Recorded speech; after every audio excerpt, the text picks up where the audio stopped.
গতকাল রাতে যা ঘটল সেটা নিশ্চয়ই ভুলে যেতে চাইবেন রিয়াল মাদ্রিদ ভক্তরা।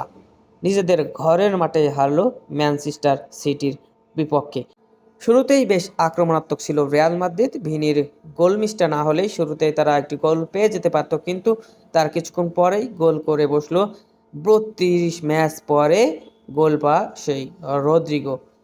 তখন হয়তোবা একটু আশা পেয়েছিল রিয়াল মাদ্রিদের ভক্তরা, তারা হয়তোবা এই ম্যাচটি জিতেও যেতে পারে, কিন্তু সেই আশাটা আর বেশিক্ষণ থাকলো না।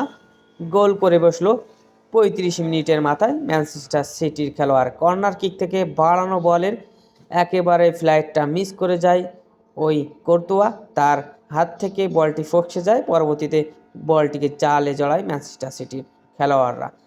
গোল যখন সমতায়, তার পরপরই রুডিগার যেটি করলো সেটা আসলেই মেনে নেওয়ার মতো নয়। রুডিগার মাঠে খেলে নাকি প্লেয়ারদের সাথে কুস্তি খেলে সেটাই অনেক সময় বোঝা যায় না। রুডিগারের কারণেই আর্লিং হ্যালান্ডকে ফাউল করে বসে, সেখান থেকে একটি পেনাল্টি পেয়ে যায় ম্যানচেস্টার সিটি ম্যাচের ৪১ মিনিটের মাথায়।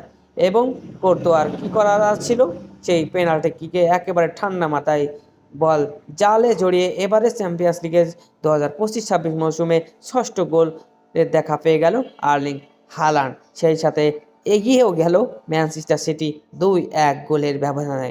এই ব্যবধানটা আর সমতায় ফেরাতে পারল না রিয়াল মাদ্রিদ।